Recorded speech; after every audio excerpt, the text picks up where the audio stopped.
Salut, salut, c'est jeudi, et oui, je suis debout à 4h38, je sais pas pourquoi, je suis épuisée, mais je n'arrive pas à dormir. Qu'est-ce que c'est que cette maladie de merde qui me fait boire du thé à 5h du mat? J'optimise tout ce temps libre mis à ma disposition par la merveilleuse fibromyalgie pour faire mes étirements conseillés par mon rhumato. Ce qui me donne en même temps tout le loisir de contempler l'état de mon corps et de me dire « Oh putain, qu'est-ce qu'elles sont loin derrière moi mes années de danse !» Accessoirement, il y a dans ma liste d'idées à la con récupérer mes 3 grands écarts avant la fin de l'année. Bah franchement, je pense pas que ça va être possible. Ensuite, je pars à pied et au clair de lune chercher le lait chez les voisins puisque ce sont les seuls gens que je connais qui sont debout à cette heure-là. En rentrant, je tape une sieste éclair de 40 minutes sur le canapé et c'est enfin l'heure d'aller lever Maxine et de me caféiner la gueule comme Jaja. Au programme du jour aujourd'hui, sans cerveau et sans aucune énergie. Les portes de la serre avec Arnaud en binôme. Mais qu'est-ce qu'elle a oublié la dame? La visserie. Elle a rien calculé, elle a rien acheté. Donc déjà, ça part super. L'armoire que j'ai achetée pour le container ne sera pas livrée cette semaine, donc ça déjà c'est mort, mais comme j'aime pas me dire que vraiment c'est mort, je mets un point d'interrogation. On sait jamais, il y aura peut-être un miracle. Rajoutez à ça le fait qu'on est en plein SPM de ces morts, mes 2 bénévoles du jour sont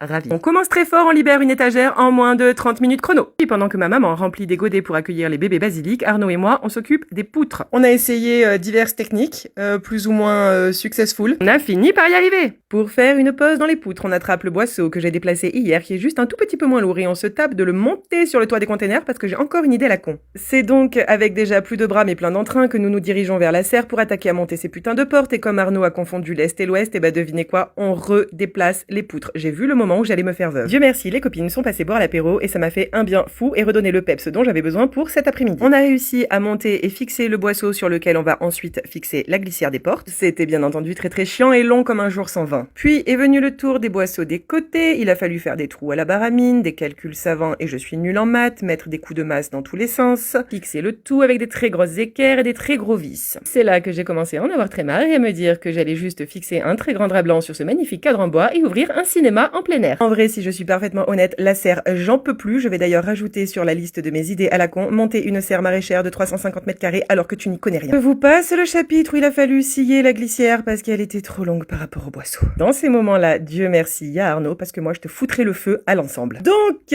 bilan mitigé et mal cadré en plus. Nous avons libéré une 2e étagère. Les poutres, c'est bon. La visserie aussi. Porte de la serre, je refuse de m'avouer vaincu, donc je rajoute des sous-catégories pour pouvoir cocher des trucs et j'en coche 2. Et sur ce, je vais me coucher.